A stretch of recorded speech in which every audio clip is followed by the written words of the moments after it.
Vincent Arouette, au Mali, les terroristes sont à l'offensive. Ils ont fait près de 40 morts en l'espace de 24 heures. Ça va mal sur le plan sécuritaire et sur le plan politique, c'est pire. Alors à l'aube, les terroristes ont attaqué 2 postes militaires dans le centre du Mali. Et puis en début de matinée, c'est un camion rempli de civils qui allait au marché, qui a sauté sur une mine près de la frontière burkinabé. 30 morts, un carnage. Et puis on apprend que 2 douaniers sont tombés au cours d'une fusillade dans l'ouest. Et ajouté à cette litanie, la mutinerie d'un peloton de gendarmerie.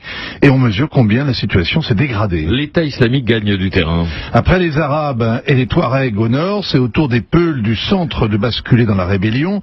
Les djihadistes rallient les paysans abandonnés à leur sort. Ils liquident les caciques locaux. Ils rendent une justice sommaire. Ils enrôlent ceux qui vivaient de la contrebande et que la présence de l'armée dérange dans leur trafic. Et ils intimident tous les autres. Bref, ils sont de plus en plus comme des poissons dans l'eau. C'est le contraire pour les militaires. Les 12 000 casques bleus, les soldats maliens, maintenant ceux du G5 Sahel, servent de cible aux embuscades ou se bunkérisent.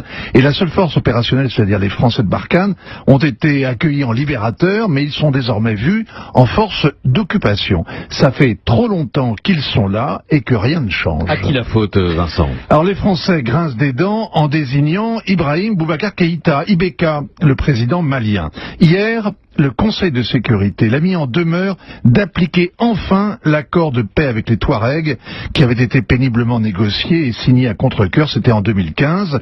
IBK l'a laissé pourrir sur pied, 3 ans de perdus, il n'y a pas eu de paix des braves, et l'argent qui devait financer la reconstruction du nord du Mali a été détourné. Alors avec son regard de myope, sa fausse humilité et son air bonasse, IBK est un politicien roué. On l'écoute faire des phrases, un vrai démagogue.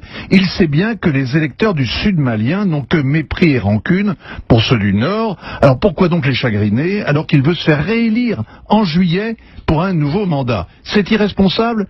Et alors, même au milieu du Sahel, on peut dire, après moi le déluge. Emmanuel Macron aurait tenté de le dissuader de se représenter. Oui, mais IBK ne s'appelle pas François Hollande. Il répond qu'il fera la volonté d'Allah. Il est parfait, IBK. Il nous tient en otage. Nous sommes piégés au Sahel, comme les Américains en Afghanistan. Impossible d'abandonner le terrain, de lâcher un allié qu'on tient à bout de bras et qui nous déteste, un régime qui est élu et corrompu. Élu et corrompu. On a gagné une guerre, mais on a perdu la paix, pendant que l'autre perdait son temps. Europe 1.